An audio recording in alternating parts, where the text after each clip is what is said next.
Hello, everyone, and thanks again for joining another LHM, I can't even speak, LHM Google Hangout.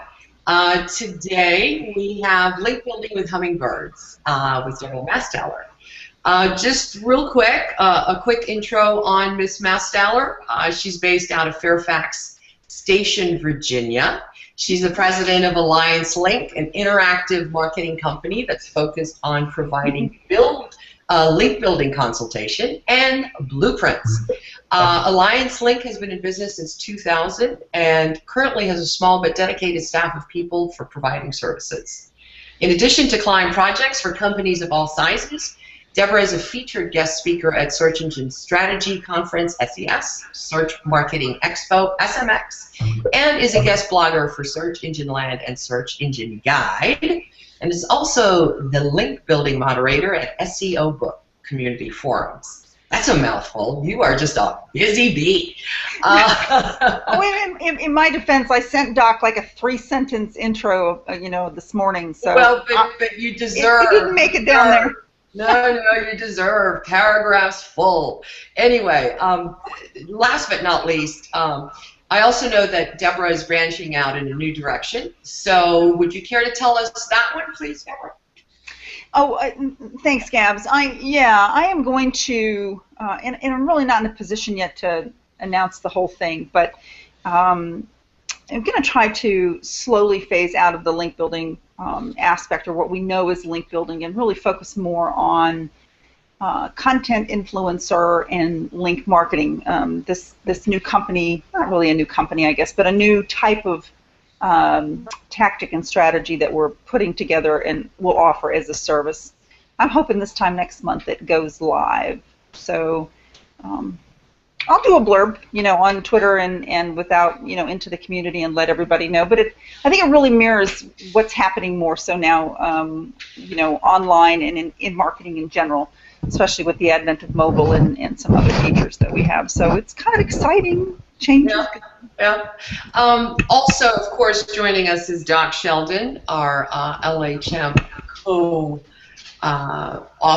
speaker, sidekick, or whatever. Anyway, so today heavy on the whatever. What's that? Heavy on the whatever. Yeah. Whatever. And then we also have it open today, which is something new we haven't done with LHM for a while. So we have a couple of people that are joining us. We have some people on Twitter asking questions, but we have our questions. So first and foremost, I'm going to go ahead and let Doc ask one of the first questions. So please take it away. Okay, well, you mentioned that you're no longer taking on clients, Debra. So let's start with this. What and how can someone hire you if they can? What are you available for, and how can they reach you? I still take on client work, but not the type of client work that I was taking in the past. I'm not doing any outreach anymore, whether it be asking for links or setting up promotions or doing content and placing it. Instead, I'm really focused more on the consult part of things. And I seem to find that as a trend in the industry. With so many people going in-house, more and more people just want someone to help them, I guess, guide them every month about what's working, what's not working, what could work in their niches. So, what are you doing, Gabs? I'm sorry, I was putting on my headphones because I heard echoes. All the different things that in a particular industry that happen. And so I take people in specific industries. Like I don't want 10 people in real estate, for example. I'll take, 2 in real estate and then each one of the major cats and kind of work that stuff out. I seem to find that's what people want. People want a roadmap. They want to be guided. But they still want to be able to implement that type of business on their terms, on their timelines, and when they have the financial means to do it. So I do a lot of consulting and a lot of blueprint writing. Right. And I hear from my other providers, the other people that I chat with, the Julies and the Melanies of the world and so forth. That's kind of, what they're seeing too. They're seeing a lot of requests for help. maybe not as much outreach, but a lot of requests for help. Makes sense. Yeah. And a lot of question and doubt around link building these days. So. Well, one thing I hear a lot of echo. Do you guys else hear it, Yes, or I is it do. just me? You do. Yeah, because I've got my little. That's why I thought that would eliminate it, but apparently it's not. Well, Well, it I'm might not. help if anybody it will mute their mic while they're not actually talking. That might help. Okay. I don't hear any echo at all, so it's not. I mean, I'm not hearing anything. Okay. Well, hopefully the recording will, I don't know, somehow edit it out or something. Okay, well, as far as the link building aspect, we all know Google and SEO and marketing in many ways has changed just within the last 3-4 months, let alone the last couple of years. So, but Google seems to be waging an escalating battle with link builders, promoting that folks build content that attracts links instead, right? So that's nothing new, but Google has certainly stepped up their game with Penguin, and it's yet to be seen whether Hummingbird may have a stronger focus on links as well. So what short-term and long-term effects do you see developing as a result of this Google focus on link quality? I think there's a couple of constants in life, and one of them is change. Things always are changing, and they change within the search engines. They put more emphasis on certain things, less emphasis on others.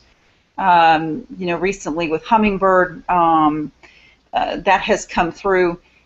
Typically, when they make changes like this, it's either in anticipation of something bigger or something else to come down the road. So while we need to look at changes in the short term, exactly what's coming in front of us, we need to kind of keep an eye on what we think might be happening down the road too, and watch what's around us and watch what's happening.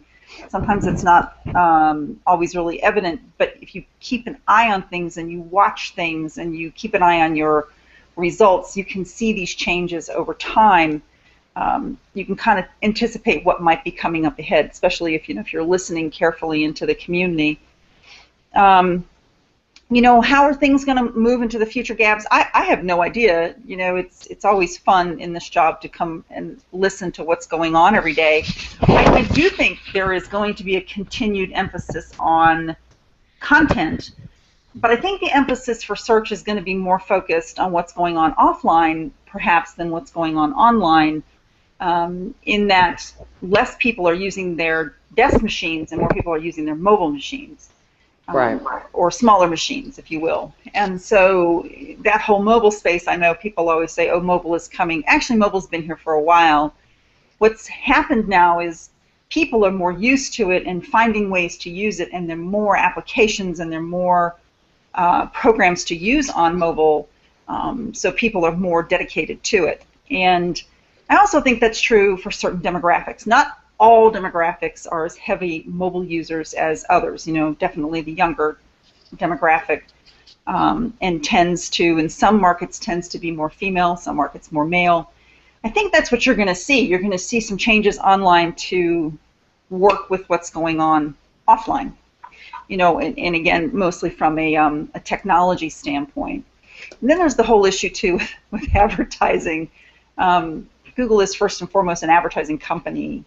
I know we say that they're a search company, they're really, an advertising company. So if you look at what they're focusing on and how they're tying everything that they have together, and what they're building, it gives us a pretty good, indication that what they're looking for is to be able to anticipate, to provide quickly, and to provide targeted so that you stay, within the realm of Google. As marketers, I think we need to take all of that into consideration. You need to look at, and you always have had to do this, so it's really not anything new, but it's definitely now it's more targeted to really answer questions, know your demographic, know where they are, know what they're asking for, listen to the conversations, and be able to react to all of that so that you can provide the data that they need when they need it, whether it's mobile or whether it's desktop or whatever it is. As marketers, we're challenged to find ways to do that. We're challenged to find ways to create content and where to place it, so that no matter what machine you're on, little machine, big machine, tablet machine, that you're the one that they access. And that's a challenge in 2005. It's a challenge in 2013. It'll be a challenge in 2015. Right. Yeah, I'd agree with all that. Doc, you wanna go to the next one, and I'll take the fourth, and back and forth. Well, links have always played an important part. They've had a role in the internet since day one, and they're almost certainly going to continue to have a role. But do you see that they're going to be significantly diminishing in importance as a ranking factor, Deb? As authority is implemented more by the Google algorithms in terms of entity authority? If I understand what's been happening with the engines recently and watching search results, I'm going to say that a lot of the changes that they've made and the implementations with Google Plus and some of the other verticals like Scholar and so forth, a lot of that has been done to have another way to validate what's being seen online. And since the link is the conduit, the link is the bridge, if you will, that search engine finds content. It goes from link to link, which takes you from page to page. That aspect of their algorithm, that has not changed. And I think until that really changes, we're not going to see a decreased emphasis on links. Do I think social will have a greater role down the pike? I think social on Google Plus especially has to be integrated much more heavily than it is outside of the tech community. People have to use it. Everyday people have to use it. It has to become part of everything we do so that it can be integrated as an authority signal. They've done a pretty good job, I think, in getting us, meaning the SEO, the tech industry, the content providers, and that includes the media online, to embrace this whole idea about publisher and author, and rel author. So they're doing that, they're doing a pretty good job of that. And so they can kind of see who's out there now, assigning this value and this trust. I think if you're in it now and you're participating now and using their signals, that down the road, I think you're going to have a leg up. Is that the right term? You're going to have an advantage. It's going to be an advantage for you because they're going to have that history. But right now, I still think links and I still think anchor text is a primary way that they use to judge. Maybe some social signal behind it. I don't think that they're using Twitter and Facebook. I don't know that they would ever put any financial emphasis, which is what their algorithm is, into two companies that they don't own. Are they supportive signals? I would say absolutely yes, especially in manual review. But I don't think in algorithmic review that's a factor. Well, yeah, and I think you just made an important point that there is, what some people seem to forget sometimes. There is definitely an important distinction between a ranking factor and a signal. Mm-hmm. And I think social interaction is, as you say, a signal, but not necessarily a ranking factor. Why would they put those eggs in somebody else's basket? Well, I'm sure they're using their quote-unquote social network somehow within the algorithms. Well, like Debra said, with the real author, and I mean, those are some of the signals they're looking at, and they're looking at Google Plus, I'm sure. I don't know that they're looking at +1 or any of those, but they are looking at how many people are embracing Google's apps, if you will, especially in social. No doubt that I think that they're looking at that, but is it tied into the algorithm? They come right out and say no.